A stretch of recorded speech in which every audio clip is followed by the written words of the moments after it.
GB হাসপাতালে প্রত্যেকদিন ৮০ থেকে ১০০ জন রোগী ডায়ালিসিসের সুবিধা পাচ্ছেন। কিডনি রোগীদের যে পদ্ধতিতে জিবি হাসপাতালে ডায়ালিসিস পরিষেবা দেওয়া হয়ে থাকে তা এইমসের পদ্ধতি মেনে করা হয়।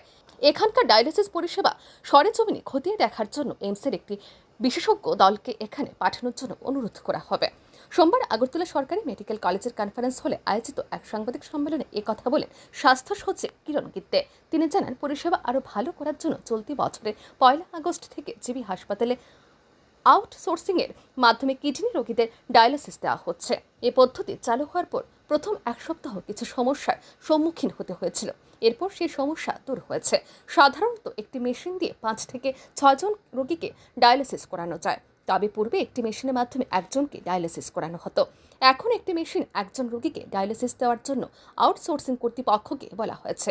এই পরিষেবা চালুর পর থেকে গত ২ মাসে ৫,০০০-এরও বেশি রোগী জিবি হাসপাতালে ডায়ালিসিসের সুবিধা পাচ্ছেন। বেসরকারি ক্ষেত্রে ডায়ালিসিস করানো হলে খরচ অনেকটাই বেশি, কিন্তু জিবি হাসপাতালে সম্পূর্ণ বিনামূল্যে এই পরিষেবা দেওয়া হচ্ছে। এক্ষেত্রে এখন থেকে জিবি হাসপাতালে ডায়ালিসিস নেওয়ার সময় রোগী ও তাদের পরিজনদের কাছ থেকে পরিষেবা সম্পর্কিত ফিডব্যাক চাওয়া হচ্ছে। রোগী এবং তাদের পরিজনেরা পরিষেবা সন্তুষ্ট কিনা তা একটি ফরম্যাটের মাধ্যমে জানাতে পারবেন তারা। সমস্ত মান বজায় রেখে ডায়ালিসিস পরিষেবা দেওয়া হচ্ছে। এ বিষয়ে কোনো আপোষ করা হবে না। রোগীদের ভালো পরিষেবা প্রদান না করা হলে জিবি হাসপাতালে ডায়ালিসিসের বিষয়টি ফের হাসপাতাল কর্তৃপক্ষ নিজের হাতে নিয়ে নেবে বলে এদিন জানিয়েছেন স্বাস্থ্য সচিব। প্রায় ৩০ মেশিন দিয়ে ডায়ালিসিস করছি প্রতিদিন। কমপক্ষে 80 ম্যাক্সিমাম 100 80 থেকে 100 জন ডায়ালিসিসের সুবিধা পাচ্ছে।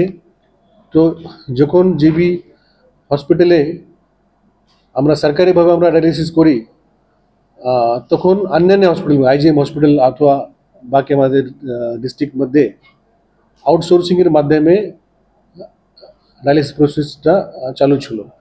তো আউটসোর্সিং আমরা যখন করি তখন এই যে ম্যান পাওয়ার কম বেশি করা অথবা ম্যাটেরিয়াল যে আমরা টেন্ডার করে কিনতে হয়, ওপেন বাজার থেকে আমরা কিনতে পারি না। তো একটা ফ্লেক্সিবিলিটি থাকে, ইমিডিয়েটলি এটা ওনারা কিনতে পারে, ম্যান পাওয়ার দিতে পারে। তো এই জন্য আমরা 1 আগস্ট থেকে আমরা আউটসোর্সিং আমরা করি।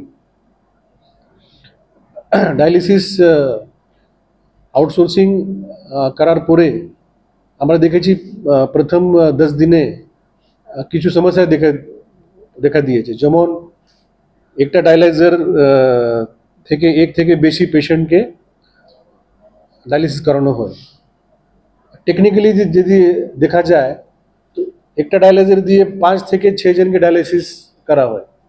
If you go to some other city like Bombay या Delhi, Chennai, you will find that one dialyzer is used for 5 to 6 patients.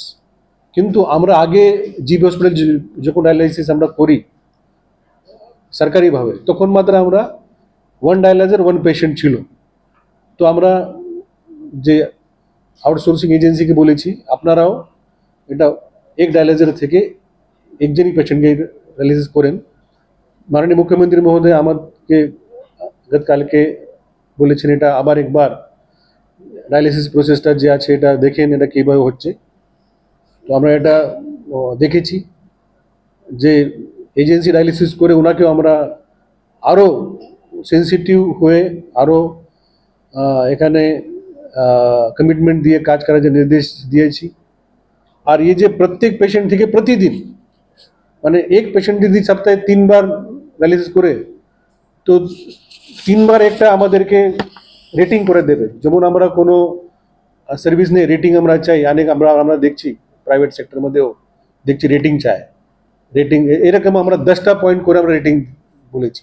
এই দিনে এই সাংবাদিক সম্মেলনে স্বাস্থ্য সচিবের সাথে উপস্থিত ছিলেন এজিএমসির অধ্যক্ষ ডক্টর অনুপ সাহা, জিবি হাসপাতালে super doctor Shankar Chakraborty, deputy super doctor Kanak Chowdhury, GB হাসপাতালে মাইক্রোবায়োলজি বিভাগের অধ্যাপক ডক্টর তপন মজুমদার।